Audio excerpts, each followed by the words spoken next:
اور یہود اور نصارہ کی طرح یہ کام نہیں کیا کہ جس ملک میں اپنی کتاب بھیجا وہاں کی زبان کے حساب سے ترجمہ کر دیا. نہیں، زبان سمجھ میں آئے نہ آئے، ہندوستان ہو یا پاکستان ہو یا چین ہو یا چائنا ہو یا امریکہ ہو یا لندن ہو، قرآن کی تلاوت عربی میں جیسے محمد رسول اللہ صلی اللہ علیہ وسلم نے کی ہے ویسے ہی کرنا ہے. سمجھنا ہے آپ اپنی مادری زبان میں سمجھیے.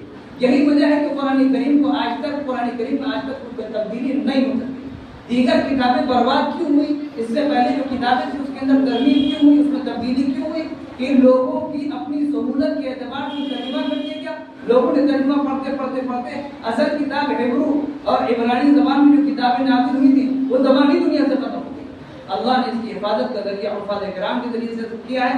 یہ بڑی سعادت کی بات ہے، اور یہ حضور پاک علیہ السلام کے بھیجنے کے مقاصد میں سے ایک مقصد کو یہ حفاظ کرام پورا کر رہے ہیں. اسی وجہ سے علماء نے لکھا ہے حامل القرآن حامل لواء الاسلام، کہ یہ قرآن کریم کی حفاظت کرنے والے، اسلام کے جھنڈے کے اوپر بلند کرنے والے ہیں. ومن اکرمہ اللہ، کہ جو ان کا اکرام کرے گا یقیناً اس میں اکرمہ اللہ اس کا اکرام کرے گا. ومن اہانہ فعلیہ لعنۃ اللہ، اور جو ان حفاظ کرام کی توہین کرے گا، یہ اللہ کے رسول صلی اللہ علیہ وسلم کی بعثت کے مقصد کو پورا کرنے والے لوگ. یہ قرآن کریم کی حفاظت کرنے والا طبقہ ہے. ومن اہانہ فعلیہ لعنۃ اللہ، جو ان حفاظ کرام کی توہین کرے گا فعلیہ لعنۃ اللہ، اس پر اللہ کی لعنت ہوگی. کسی فرد واحد سے کوئی غلطی ہو انفرادی طور پر آپ اس کو کہیں آپ کی حرکت غلط ہے، آپ یہ نہیں کہہ سکتے حافظ کے لوگ ایسے ہوتے ہیں، یہ نہیں کہہ سکتے. اگر آپ نے ایسا کیا تو آپ کی گرفتاری ہوگی، آپ کی پکڑ ہوگی، دنیا کے اندر آپ ذلیل اور رسوا ہوں گے، اور اولاد آپ کی ناکارہ ہوگی. جو علماء سے حفاظ کرام سے بغض رکھے گا، حضور پاک علیہ السلام نے فرمایا وَلَا تَكُنْ خَامِسًا، تم پانچویں مت ہونا.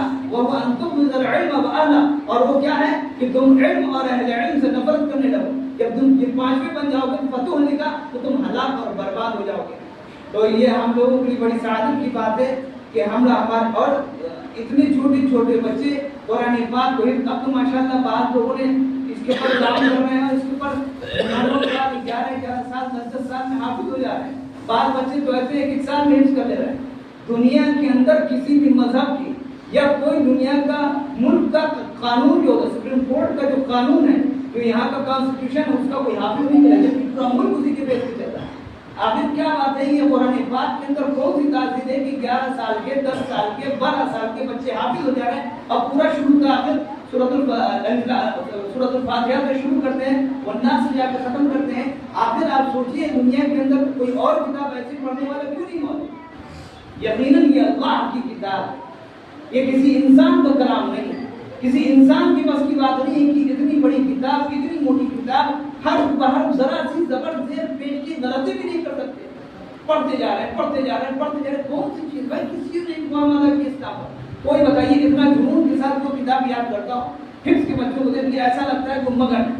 غیر محسوس طریقے پہ آپ کو یہ کہہ دیں کہ ان کی ایکٹیویٹیز پہ آپ نگاہ ڈالیں گے جو حفظ کے بچے ہوتے ہیں، آپ غور کریے گا، آپ کو ماننا پڑے گا ہے کوئی نظام اللہ کا. یہ اللہ کی طرف سے کوئی سسٹم بنا ہوا ہے کہ یہ قرآن کریم بچے ایک دم لگن سے پڑھے جا رہے ہیں. ایک نظام ہے، سختی بھی کرنی پڑتی ہے، بغیر سختی کے کچھ نہیں. با مقصد کام کے لیے ہمیشہ سختی کرنی پڑتی ہے. صرف اگر پیسہ وصول کرنا ہو تو وہ لالیپاپ وغیرہ دکھا کر اور سالانہ اینول اور منتھلی پروگرام کرتے رہتے ہیں اور وہ فیس دیتے رہتے ہیں، اور اس کے بعد سے بچوں کو صرف لالیپاپ دکھا کے فارغ کر دیا جاتا ہے. با مقصد افراد تیار نہیں ہوتے. لیٹری میں آپ دیکھیے 20 سال کے 25 سال کے لڑکے جاتے ہیں، ذرا سی غلطی کرتے ہیں پٹائی ہو جاتی ہے. آپ دیکھیں اب تو یوٹیوب پہ سب مل جاتا ہے. کیوں پٹائی ہوئی؟ ان سے ملک کی حفاظت کروانا. بے مقصد افراد آتے ہیں نکل جاتے ہیں، جو نہیں برداشت کرتے حکومت کہتی ہے جاؤ تمہارے بس کی بات نہیں کہ دیش کی حفاظت کرو. ان مدارس میں بچوں کو لیا جاتا ہے، یہاں کوئی خاص مقصد نہیں ہے، صرف ایک مقصد ہے اللہ کے دین کی حفاظت، اللہ کے قرآن کی حفاظت. اب اس میں بچہ اگر غفلت کرتا ہے اس میں سختی کی جاتی ہے.